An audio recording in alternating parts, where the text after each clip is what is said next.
Okay, welcome back. I invite our speakers to turn on your cameras and microphones. We'll open the Q&A session shortly.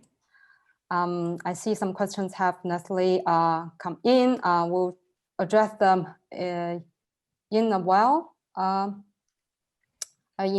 continue to encourage our attendees to submit your questions if you have. Make use of this chance.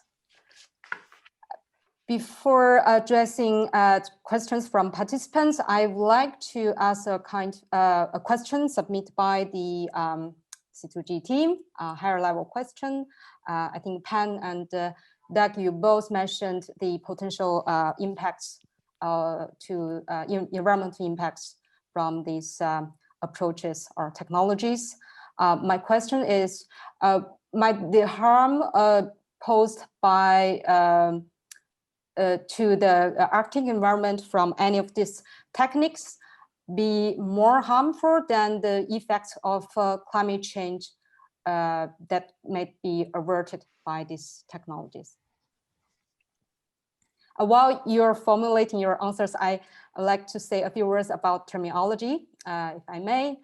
We in C2G, we use the terms that are being used in the latest IPCC reports, such as carbon dioxide removal and the solar radiation modification, which are often referred as geoengineering as an umbrella term.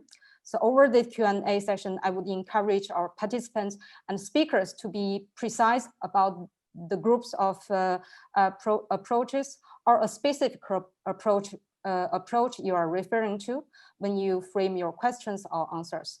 I think this will be very helpful for the discussion. So now the question. Anyone want to react? Well, I can answer in terms of the impacts, because I think I focused more on that, and then Doug can go. First, in a sense, it's a bit of a false question because it's assuming that we don't have emissions reductions available to us. And so I think my argument would be more that the negative impacts for emissions reductions, aside from carbon dioxide removal, let's say that could be done very cheaply, the negative impacts are less with reducing the emissions, preventing the CO2 from being emitted in the first place. And right now, at least, that's cheaper. And the big issue that cannot be forgotten is ocean acidification. And I neglected to specify, cold waters absorb CO2 more readily, and then there are other dynamics that happen in the Arctic and in the Southern Oceans that don't happen elsewhere. That's why you get that impact. And so if you are reflecting sunlight, but CO2 is at 600, we could still end up with very disturbed, perhaps even dead oceans, because it's been a very long time, on the order of tens of millions of years, since the pH of the oceans have been that high. And that's why that's so dangerous. And of course, my concern is that the oceans, especially the polar oceans, they're kind of invisible. And so people might notice the temperatures are going down and not realize in a very personal way, which is what motivates action by most people, what is happening to the planet, because it's happening out of sight and perhaps out of mind. Thank you, Pan. Yeah. So let me add a few things to that. I think one of the biggest questions is in terms of framing is, are you thinking of these approaches as a substitute for cutting emissions or as a supplement? And if the question is holding for the exact same CO2 emissions, if deploying these technologies does not change the CO2 emissions, then the question about relative impact is very different than if it's a question of, well, either we could reach a given temperature target by cutting emissions or by doing solar radiation modification, then that answer is easy, at least in terms of the physical climate impacts.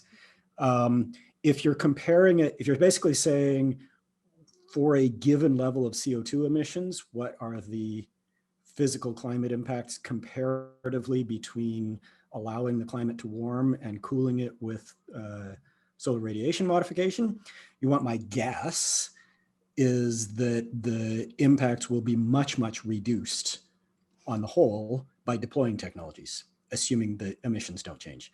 But of course, nobody should be deciding these things based on my guess, right? We haven't, the honest answer is we haven't really done the research in the Arctic in particular to understand the detailed implications.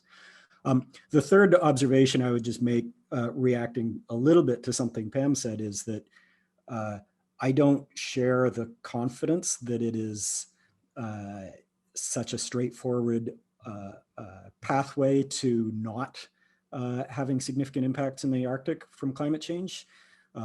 Even if we zeroed our carbon emissions today, there is uncertainty in what the climate system response is, both how much the planet warms and what the consequent impacts of those are.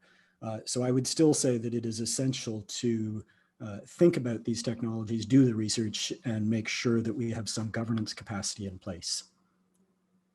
Could I ask a question back to Doug, Key, if that's okay? Yeah.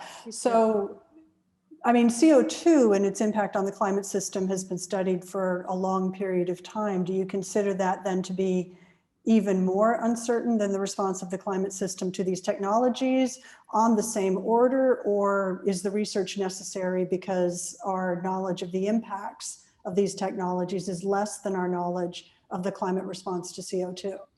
It is unequivocally true that our knowledge of the specific impacts of these things is less than our knowledge of the impacts of CO2. I don't think that's in question by anybody, right? There's been almost no research in the grand scheme of, relative to how much has been done for climate change in general. Right.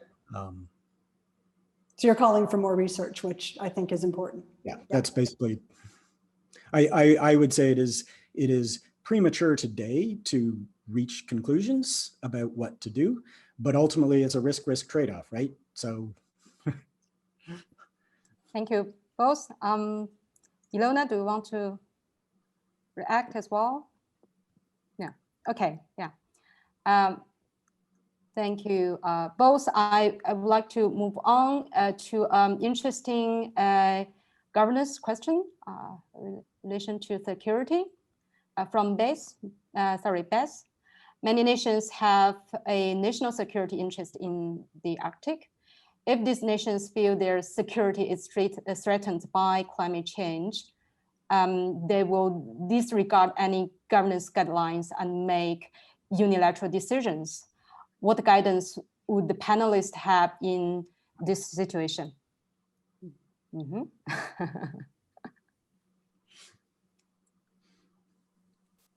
Ilona, you haven't spoken. Do you want to take that first? Well, it's a bit tricky question, I have to say, and comes suddenly. National security questions. I don't know. Do you have any points to say first? I might. Sorry about that. I didn't mean to toss it to you. I mean, I think in a sense that's the $64 million question.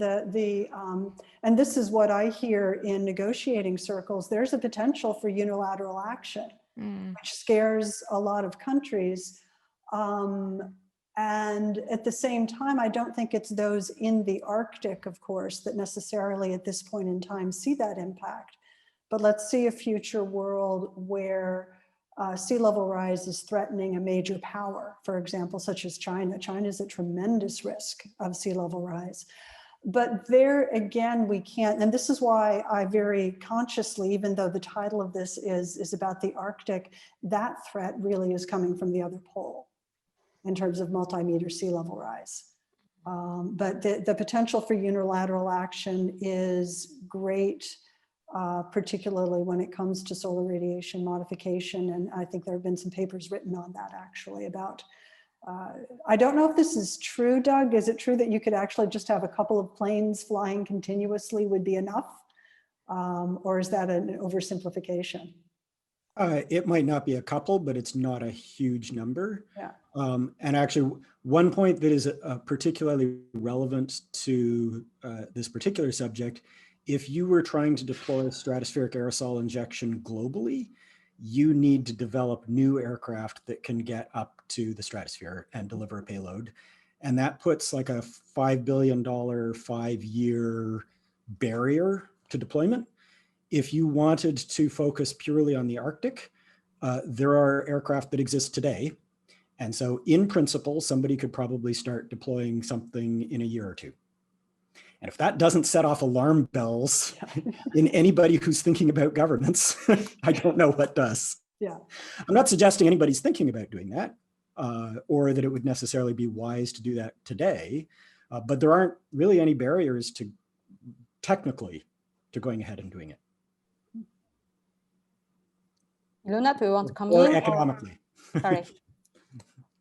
Yeah, well, I mean, yeah, I mean, there's an increasing interest towards the Arctic, and it's already gathering like more states and even commercial interest towards it. There's high hopes towards opening sea roads, and of course, like if the Arctic was kind of refrozen, so that might not please everybody. Well, whether that's a security risk, so that's another issue. But yeah, there could be increasing geopolitical tensions, even like without any climate altering approaches, because of the melting. So and then again, if you would have to do a conscious decision to start deploying climate altering approaches, whether it's rogue deployment or whether it's like a global agreement on that. So it involves a choice, and then it could be that some actors, some countries' interests are more addressed than some others. And I'd like to second too what Doug said. I guess we're not even speaking then necessarily about government actors. A non-state actor could potentially, Jeff Bezos decides that he thinks this is important and does it. So that could be a risk as well. There are always military options, right? I personally don't find the rogue actor to be all that compelling, because if a major power wanted to stop it, it is not hard to stop. Mm. So if you don't have at least the implicit support of some major power, I don't think it's credible to expect anything substantial. But maybe this might be a problem in case of let's say SAI was started and it had been continuing for some time, and then for some reason it would be abruptly stopped, and then there would be this temperature shock. So this would be, of course, devastating. Yeah, if you are relying on it, which basically means that you're decades into a deployment, right? Yeah. If you're only like 1 decade into a deployment, you're probably not cooling the planet by enough for that termination shock to be critical. Yeah. Okay, thank you all.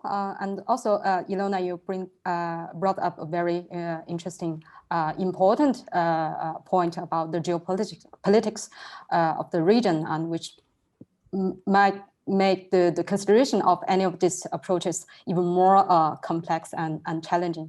So now I would like to move on to some technical questions. A question to Doug, which global model was used for the sulfate modeling? Couldn't cooling of the Arctic only lead to more poleward heat flow compensating for the local cooling? So that model was CESM Wacom, which is sort of one of the better models. So there's no question, if you cool the Arctic, you will increase heat transport from lower latitudes, sort of basic physics, but you can't increase the heat transport so much that you would actually wind up warming the Arctic, right? That's going to reduce how much cooling you would get in the Arctic if you somehow were able to like wall it off. But you can still focus the effect on the Arctic more than the rest of the world. Okay. Another question to Pan. Why do you say SRM has serious negative aspects and uncertainties as compared to having warming of 2 to 3 degrees or more? Yeah, and I think I answered that question in the sense a bit earlier. That's a bit of a false dichotomy. We have the tools to make that not happen, and in a way that economically is advantageous. And these technologies are at best a corollary to reduction emissions. So it's not an either or prospect. Yeah. Okay. Another question, I think, for Pam. Paleoclimatic history suggests equilibrium sea level sensitivity to global average temperature is of order 15 to 20 meters per degree. What is that suggests there are thresholds that would hold back this from happening on relatively linear basis rather than go in fits and starts? I can get into this. I don't want to spend too much time, but there's a lot of paleoclimatic evidence actually of thresholds. They are embedded in the paleoclimatic history. In other words, going back many millions of years. The past, though, and as I said, I could get into this in depth for quite some time. Past sea level rise, past deglaciations have been driven by really tiny orbital changes. And, you know, in the climate skeptic arena, one hears a lot about this, but these were very slow, very gradual. And as I showed on one of my slides, CO2 varied between about 180 and 280 during those. And so it was much less than the forcing that we're putting into the atmosphere right now. It's also the case that during those periods, most of the time, either the Arctic or Greenland was involved. And so you have periods in the past where you see maybe 6 meters of sea level rise, probably most of that coming from Greenland, maybe a bit from the West Antarctic ice sheet, or you see other periods where there was a bit more than that, where we think it was coming mostly from Antarctica. But when you bring some of the behavior and models that scientists have been able to bring into play just in the past 4 or 5 years, there are certain dynamics that happen. So just to give 2 examples quickly, Greenland reaches a state of irreversible melt. If you think about the Greenland ice sheet, it's really tall. As it starts lowering down, the altitude is lower, and that means that over freezing temperatures reach higher and higher on that massive ice sheet until it reaches a level where it's melting more of the year than not. And that's sort of irreversible melt of Greenland. When you're looking at the West Antarctic ice sheet, most of that is actually over ocean. It's in a basin. And so as you get warm water coming underneath it and warm air on top, you can get a very sudden collapse. And there are other parts of East Antarctica that actually are about the same, we're beginning to discover. So there is a lot of interesting and a bit scary work coming out showing indeed that melting of Antarctica does reach a point where it becomes irreversible to a certain level determined by temperature. And so it is definitely a lot linear not linear. Things happen quickly during one warming in the past. It's called the Bowling warming. Probably it was the entire ice sheet over Canada. The Laurentian ice sheet at the time collapsed, and we had about 15 meters of sea level rise over a period of maybe 350 years. I'm simplifying here. So that's definite threshold behavior. It's definitely nonlinear. And so these ice sheets are not nonlinear animals. It only looks smooth and direct like that if you really take things out over time. Thank you, Pam. We have 15 minutes left. If anyone wants to submit any urgent question, please do so. Otherwise, I would like us to move on to some governance questions prepared by C2G team. I think all of you mentioned the sea level rise, melting of land-based glaciers in the Arctic. That will impact on many coastal cities and towns around the world, in particular the small island countries. How do these countries have a say in whether or not we should consider these interventions in the Arctic?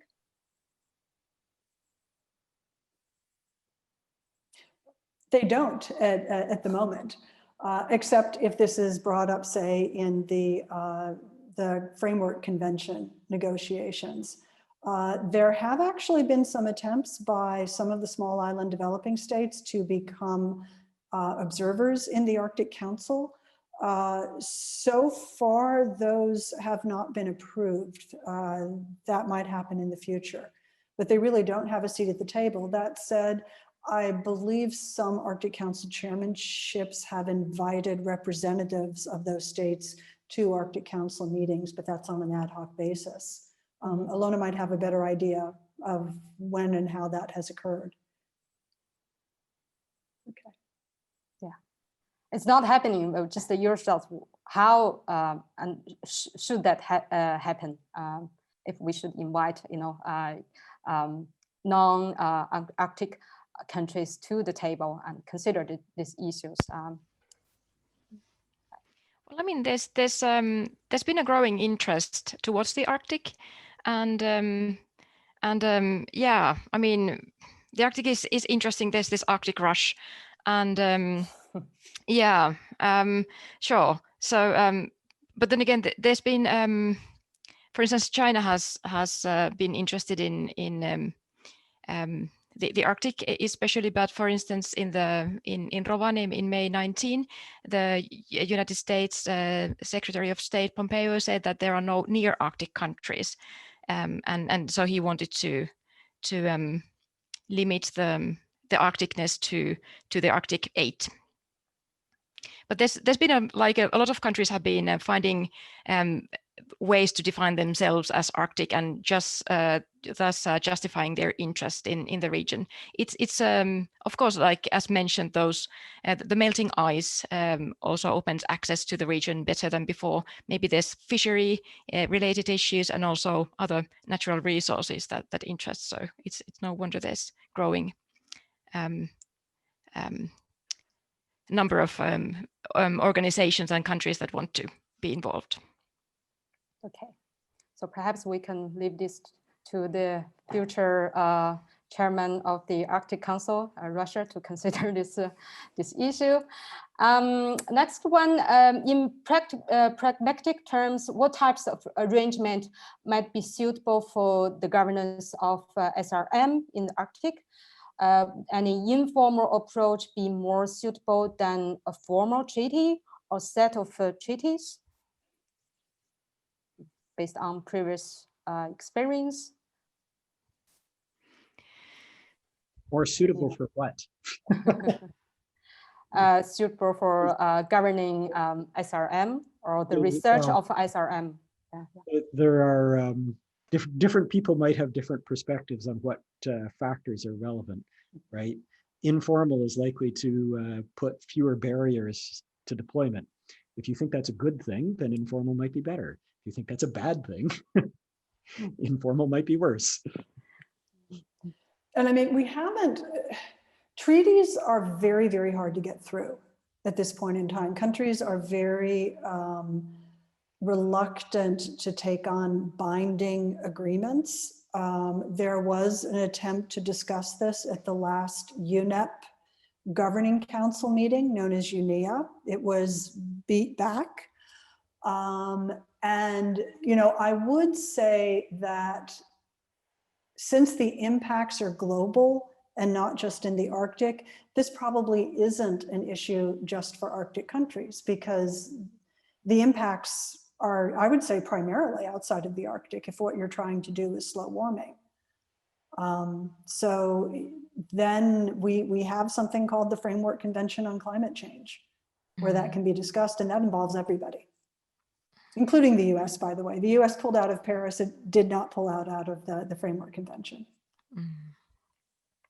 Yeah, I think it's an important question to think, like, since our presentations have all shown how important the Arctic is in terms of climate change and its impacts, and then like targeting this climate altering approaches, this technique, so that the Arctic would be refrozen or kept frozen. So that would of course have important global positive results as well. But the thing is also that, as I said, so with this roughly 4 million people in the Arctic, so that's like there's a fraction of all the population in the world. So if we wanted to emphasize, for instance, the number of people who would be impacted as one of the criteria for decisions. So actually, in this way, Arctic inhabitants wouldn't really get to say anything. So then again, actually echoing some of the studies that I quoted in my presentation. So it's also very dangerous for the Arctic inhabitants if we and countries, if we would think that this climate alteration would happen in the Arctic without taking also the Arctic interests into account. So the thing is that very often people understand the Arctic in terms of those imageries that are specific for the high Arctic, meaning glaciers and sea ice and polar bears. And very often people forget that they're still people. So the Arctic is sparsely populated, but it's also populated. So I think it would be an ethical issue if the Arctic residents would totally be forgotten in the decision making. And Arctic residents also are very diverse. It's not that they don't, it's not across the board that climate change is seen as a threat. In some quarters, it's seen as something positive for the region. And so there's not one view of climate change mitigation or adaptation across the Arctic. Indeed. And it's also important to notice this, that this for instance, business-related opportunities are welcomed by some Arctic countries and regions and peoples, and there's also, well, some scholars have written about the right of Arctic communities also to have positive regional development and also like economic development. But of course, it's also the melting permafrost. It does mean that some settlements are collapsing into the sea. So that's also negative. So I mean, yeah, it's a really, let's say, yeah, you can't really expect to have one Arctic voice without actually having some negotiations. This is my personal view on this thing. So I just want to add one additional comment. Mike brought something up in the chat, which is that if you were to deliberately cool the Arctic, the effects are not confined to the Arctic. Obviously, the benefits aren't confined to the Arctic, but that would also potentially shift tropical precipitation unless you also do something in the Antarctic. So that while it's possible to say, imagine a Arctic only strategy, that's not going to be in the best interests of everybody around the world. And so it would be valuable if a discussion about Arctic geoengineering wasn't just confined to the Arctic for that reason as well. Agreed. Indeed, thank you.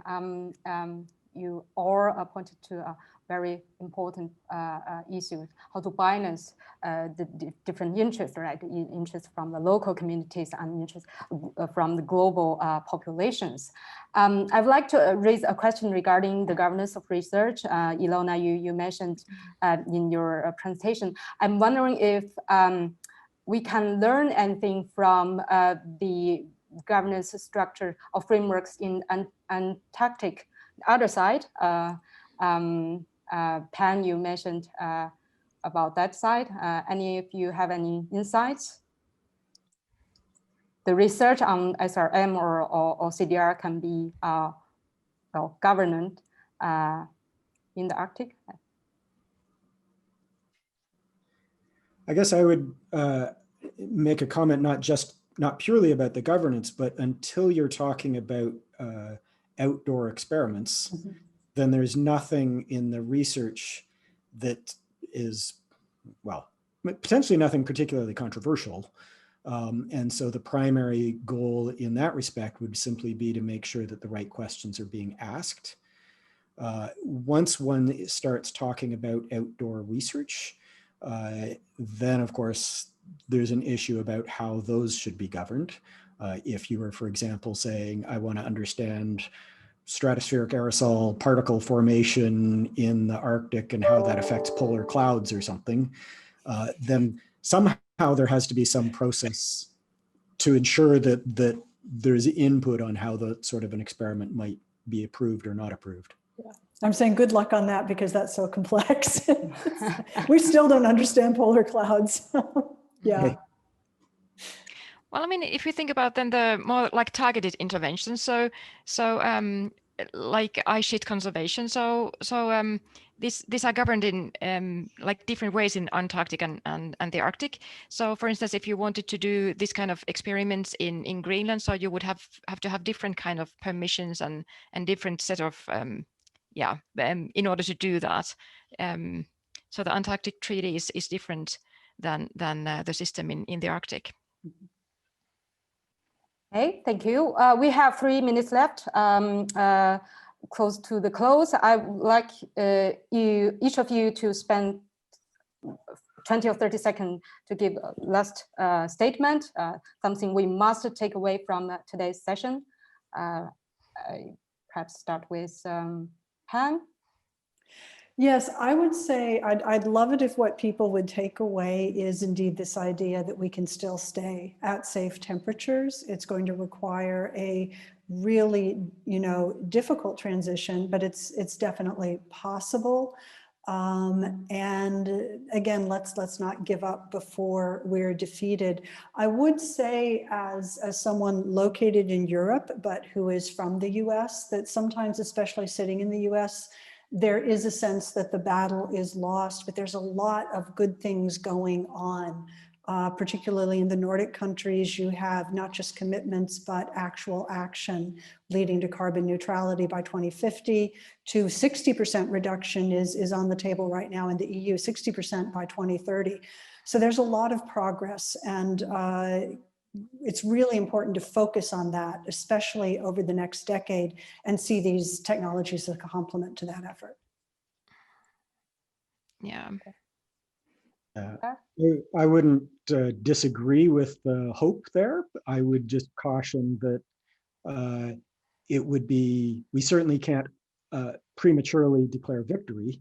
And because of that, and because of the potential for really severe outcomes from climate change, we need to make sure that we are doing the research to understand these things and thinking about how we would govern them so that we can be prepared. Ilona? Certainly. I mean, I can only agree with the previous speakers. Oh, yeah, it's on. Sorry. Yeah, I can only agree with the previous speakers. So of course, mitigation has to be prioritized. But as Doug said, so it's also important to have these technologies in the toolbox just in case we would need them. But it's also very important that there is a governance system for climate altering approaches. And I believe that there is an increasing interest not only within the academia but also outside towards this question. Okay, thank you all. Again, I think we are running out of time. We haven't been able to address all the questions, in particular some technical questions. I'm hoping that we can address some of them in the future sessions. I do hope it has been an insightful and useful discussion for you as it has been for us. You can find further resources on this topic on our website, in particular a 2-page policy brief. A more detailed evidence brief will be coming out soon. So you can sign up for our newsletters to get the first-hand information. Please also complete the post-event survey. It will take you 2 minutes. Help us to improve our future events. Lastly, I'd like to say a huge thank you to all our 3 distinguished speakers, to my colleagues who are here today, and to all of you who have participated in this webinar. With that said, I would like to close this session. Bye-bye. 再见. Thanks. Bye-bye. Bye.